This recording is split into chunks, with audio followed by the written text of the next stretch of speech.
We are having confessions and conversations about your everyday life. Good morning, Tammy. My name is Yamitra Jojo Waddell, the only Live Past Crazy specialist. So, what better place to be than here with me? I hope you're ready to get this day started.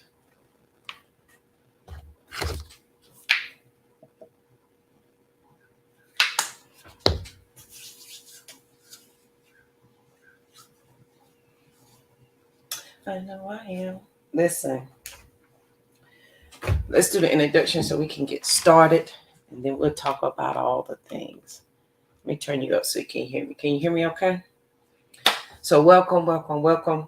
Please make sure you share the show because sharing is caring. If your friends and family don't have Facebook, send them over to the YouTube channel. They can binge watch and subscribe over there. Don't forget we have the podcast, we have the movie, we have the books, we have all the things. And we are ready to get this morning started. So this morning, okay, good. I'm glad you can hear me, Tim. So this morning, I am back. So to share with you guys, I had a board meeting this past week, and it went into the weekend, and I did not know that how far out in the country we really were. So from Thursday until yesterday, there was no internet, or if it was, it came in like spurts, and you had to stand, like this. There was no cell phone service, so I didn't talk to people. Try as I might. And listen, here's the thing. We had 3 things where we could connect to the internet, and none of them worked for me. I couldn't call anybody. If you saw me on social media, it was for like 2 seconds where the phone actually worked. But in that, from Thursday to yesterday, so I think I lost cell service around 4. I started traveling early. But from Thursday until yesterday night, I was in silence. Not in silence of whom I was around, but in silence of my phone and social media. And it was an amazing thing. First of all, it was cold. It was really cold. Uh, but it was amazing. Good morning, Miss. It was an amazing time. So I missed you guys on Thursday and Friday. But I also enjoyed the solitude and the quietness, allowing my body to wake up and be in nature. And it was just a lot. It was a lot of work, and it was a lot of work. It was a lot of work that we did with the organization, but it was work that I did with me. So, because I also came with the intent, I bought my laptop and I was like, oh, I'm going to work on this, this, and this, and this. Because there was no internet, no cell phone service, I couldn't work on any of that. And so when we retired for the night, there's no TVs in your room. There's nothing but you. And so I got rest. I did a lot of thinking, and I am a dangerous woman when I think. I like that. I am a dangerous woman when I think because my mind is free.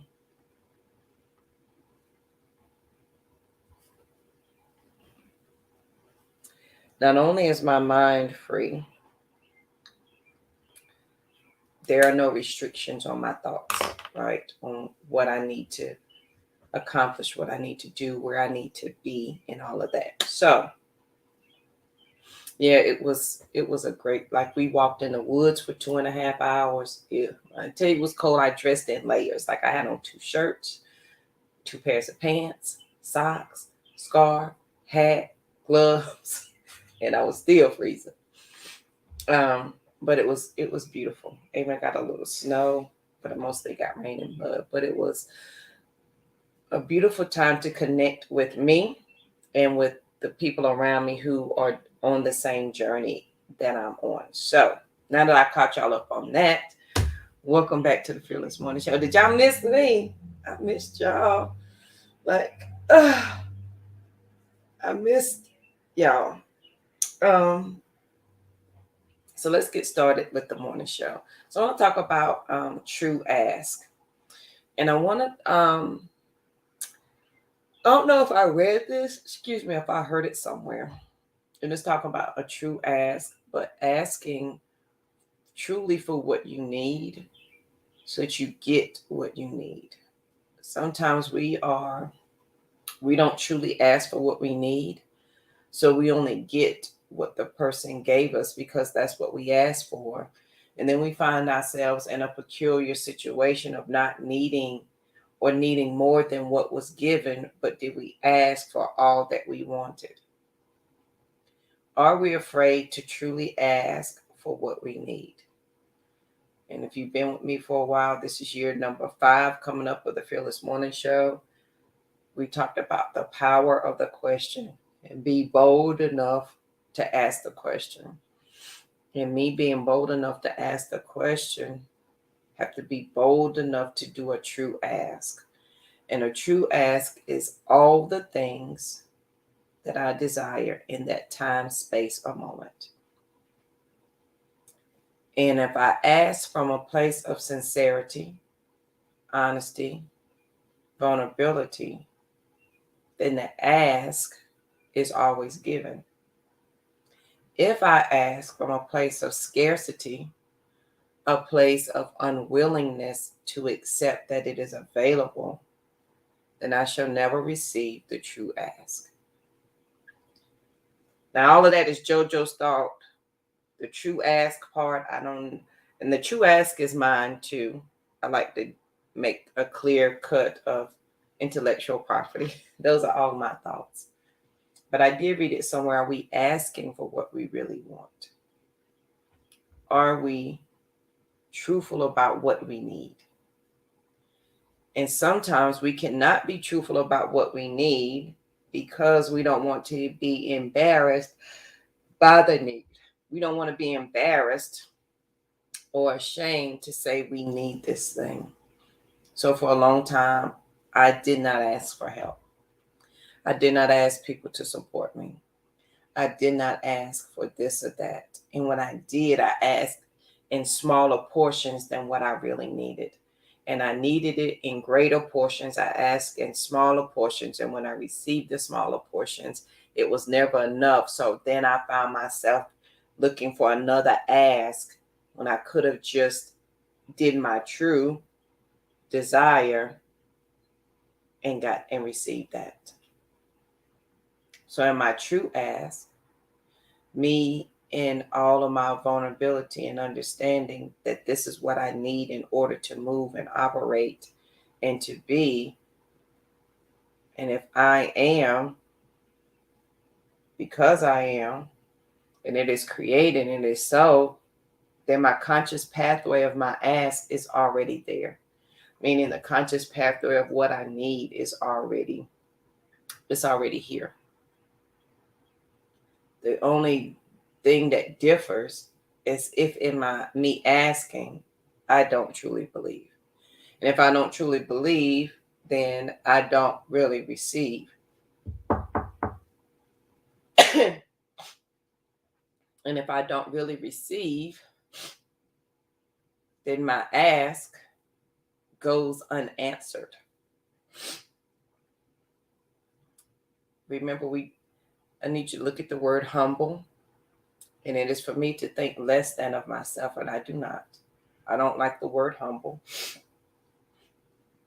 So I'm going to choose another word. But I want us to ask in all openness and sincerity of what we need. Now, you may ask, and the person that you ask does not have the capability to give you what you need. That means we've got to be aware of the people we are asking first. We've got to be aware of that. And this is important because somewhere along the journey, you're going to have an ask, you're going to have a need that cannot be met by you because it's outside of your scope of understanding and being. And you will have an ask. And you will need outside counsel, outside wise counsel, outside information, and or help to get you there. And you have to be aware of who can give you that information and who cannot. And as you become aware of what you truly want to ask for, and we don't diminish the ask, we don't take away from it, we don't make it less than. We say in humbleness, this is my true ask. And with it, I receive all of the answers that I need. I have confidence, and I am confident that what I'm asking is available to me, and I simply make room for it.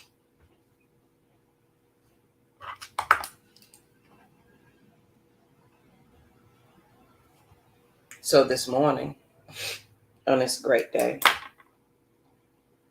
it's going to be the most amazing day ever. I missed you guys. And I want us to talk about the true ask, because tomorrow I think I'm going to talk about closing off. And I don't want to start that conversation today because it's running through my mind. And I want to talk about closing off some things and what that looks like. Closing off some things. And closing off in terms of in your healing. What is open-ended in your healing? What does that look like?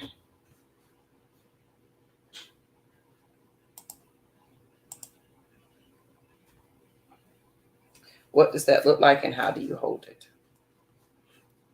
So on this good morning, what is your true ask? Ask it with all that you have inside of you. Ask it with all your sincerity. Ask it with all the oomph that you can give it.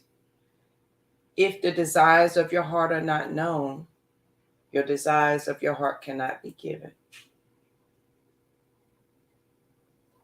If you do not understand what your desires are or what your ask is, I suggest you sit with that today to find out, what is it that I'm asking of the world?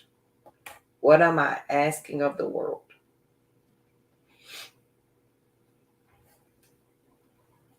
Is it enough? Or am I asking for the bare minimum because that's what I've been taught?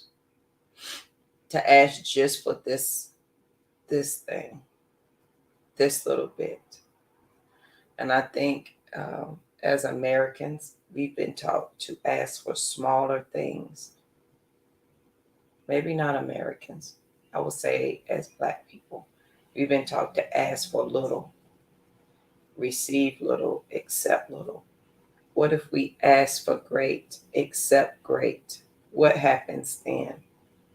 So in my true asking, if I'm going to ask you for something, if you're going to ask the universe, God, Buddha, whomever, for your thing, then ask that thing. So when you negate what you need, and when you say insert relationship, money, emotional, physical, financial, when you ask for it, if you don't ask in the fullness thereof, meaning if you don't ask in all of it that you need, and you receive that little, right?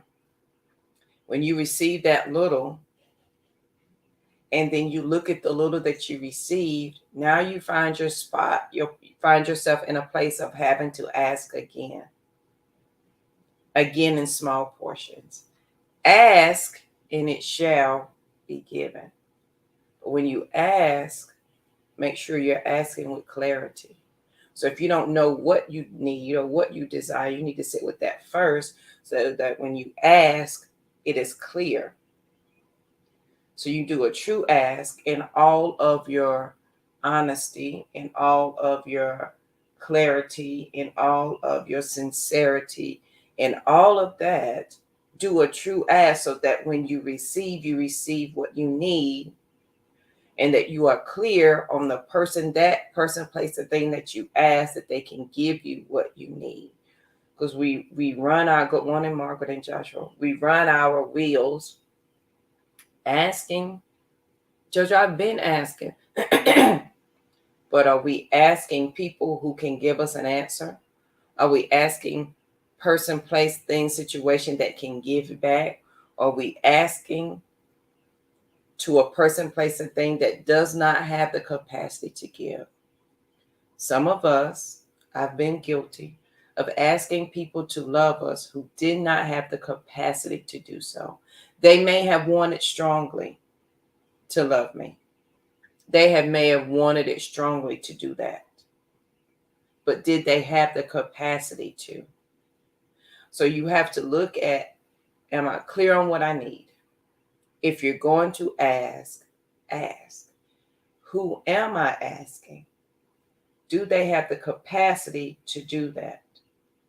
If they do not, then you will find yourself saying, oh, I never get what I need. Or you find yourself double, tripling asking because you're asking people who do not have the capacity to do so. Right. So if I'm going to ask of a thing, right, I'm going to make sure that my ask is of sincerity, honesty, a place of reverence, a place of honoring me and what I need, and also honoring the person, place, thing, situation that can give it to me. So when I'm asking, I'm not coming to just take. I'm coming with reverence and honor that this is where I need to be. And if you are the giver of that information or the place or person, thing that is the giver of that, I'm honoring you in receiving that, your wise words, whatever they may be, and I will take care of that. So if my ask goes to someone who does not have the capacity to, insert how you feel ashamed for asking. Insert JoJo, I will never ask anybody for help again. Because that was me. I hated asking people for help. I hated asking people for anything because I was asking people who did not have the capacity to help me. And they shamed me in my asking. Right, Joshua. And I don't want to beg. And this is why I'm careful. When people ask me for help, I make sure that I'm clear if I can help them or not. Because sometimes I cannot. It is not in my capacity to help them in the way they want me to. So I have to be clear on how I can help those who need my help. So when somebody comes for an ask and they're honoring me by asking me, I want to honor them and letting them know if I can assist or not, or point them in the right direction. Right. And so as I honor them, and this is one of my pet peeves I hate, is that if you give to me, that you always remind me of the giving of me. You remember when you had nothing and I gave you this? That shame is not mine to carry, and I don't appreciate you giving it to me. Or you want, and I'm very careful about people who want to help people to say that they helped. I need your helping to be clear, because you're helping because there is a need and because it is your desire. You're not helping because it makes you look like you're a better human, because your humanness will find its way out of your skin. It will show up, right? So if you give and then you boast about it, you did not give from the right place. And if, let's be clear, if you don't give from the right place, that person has a hard time receiving from the right place. What you gave them now has I don't know the word to add to it, a frustration, an angst. It has something to it. So the person can't fully receive what you gave them because you gave them begrudgingly. You gave from your arrogance. You gave from your ego. You gave from your attitude. You didn't give from your sincerity. You didn't give from your heart. And so when people, when they receive that, they know that. And sometimes it's best that you not even give. Right, Margaret, you're sowing something into someone. Yes, Joshua, it is a sign of strength. But we've been taught not to ask for help. We've been taught not to seek that out. We've been taught so many things that is contrary to our natural state of mind, our natural human being self. If you read the Bible, it says, ask, and it shall. So, and is in conjunction to. Shall means it will be. So if I only have to ask, and it is added to what is definitely, I am.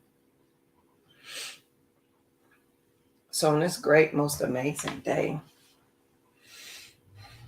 I want you to have the most peaceful of days. I'm glad to be back with you guys. I missed you for my 2 days. I didn't know I'd be that far out in the country. And I didn't know I'd have no cell phone and no internet service. But from Thursday to yesterday, I had the opportunity to sit with amazing people,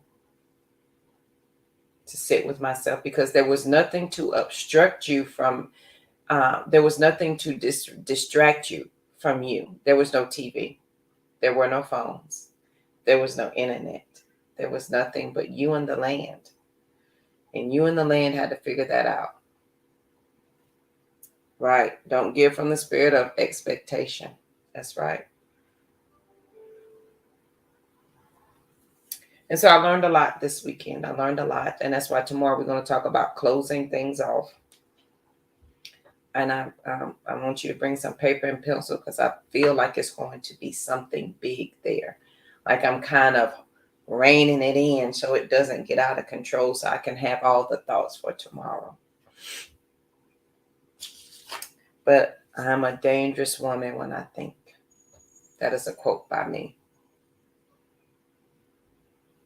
I love you too. I missed you too, Josh. I missed you. Margaret, enjoy the sand in your toes. I enjoyed cold. I enjoyed snow. I enjoyed dressing in multiple layers. I enjoyed walking on the land for 2 hours and listening to what it had to tell me. So on this great, most amazing day, it's going to be a beautiful day. We're getting ready to go even deeper, my friend, into this I Am series. I'm so excited. Oh, I'm so excited. So I want you to have the most amazing day. I want you to be peaceful, period. And I'm going to show you, right, Margaret, listen. It was not what I was expecting, but it was different. It was beautiful. I was in the Appalachian Mountains, and it was gorgeous. I got to take a picture by a peace pole with I am peaceful, period, beside a sign that talked about peace in different languages, including Braille, on some sacred land. And so I felt so much at home. I felt very much in myself. So that's a topic for another day. Please make sure you share the show, because sharing is caring. If your friends and family don't have Facebook, send them over to the YouTube channel. They can binge watch and subscribe over there. Don't forget, we have the podcast. Everywhere podcasts are found. We have the books. We have the movie. We have all the things, okay? Besides Sister Rise Retreat, right, it was amazing. Like it was truly breathtaking. Besides Sister Rise Retreat, one of the things that I'm thinking about doing this year, if I can squeeze it in, and try my best to squeeze in a weekend trip to where I was. But I think I'm only going to take 3 to 4 women with me, so that we can do some more intense work. I need you to be able to understand the next level of healing, the next level that is available. But there's got to be some work that has already been done. So I'm thinking about only inviting 3 women, or making it available to only 3 to 4 women. for maybe a Thursday to a Sunday. And thank you, Margaret. Please do that. I greatly appreciate that, so that we can do some more intense work, because I think it is needed. Sister Rise Retreat will carry on. It is coming up in October. Listen, I know it took me a minute to get the link up and working. It will be finished and up today, so that you, if you need to do a deposit, if you need to do your payment plan, it is available to you. I make no reserves about the Sister Rise Retreat, because it is life-changing and life-altering. And this year is going to be most amazing, because it's going to be it's going to be longer, and it's going to be deeper, and we're going to really work through some things. Margaret, and we have let me finish that, and I gotta tell you that. So Sister Rise Retreat it's going to be different this year, different than last year, deeper than last year. And I need the people who agree to come, whose soul and spirit says, this is the place that I need to be, to come with sincerity and honesty and openness and willingness to hold space for your sister, but more importantly for yourself, to heal that thing. So that will be done today. That is my commitment to you. Now, Margaret, me and Raina Joe from Curacao, who came to your Empowerment Summit, were together this weekend. Yes. And we both agreed, me and Raina Joe both agreed, that we will be in Tampa with you in August. It will be our way of giving back to you every year. So she will travel from Curacao, her and her family, every year to be with Margaret at the Empowerment Summit. And then, Margaret, while we were together this weekend, we intentionally bought our Change the World t-shirts, and on sacred Appalachian land, in front of the peace pole, we took pictures of your Change the World shirt, because that is what we intend to do, change the world. And Margaret, your tribe is going to help you do that. And so we honor you, we love you, and that's what we're going to do for you. Yes, listen, do all the things. So me and Miss Jo are committed to that, because we love and respect and honor the path that you're on, and the way that you're willing to walk. Because sometimes when you walk that way, the fire that people don't see, that scorches your feet, your back, and your arms, and yet you still trudge on, is the fire that we honor, because it is that burning, ever burning flame inside of you that guides you along the way. Okay. And so we see your light and we honor that in you. And we want to keep your light burning forever, for eternal. You're most welcome, Kimberly. So as Margaret lights burns, and she is the source of the original light, other people come to have their light lit. So you have the Kimberlys who come to light themselves from Margaret, and she sets fire to every person she meets and every person she reaches.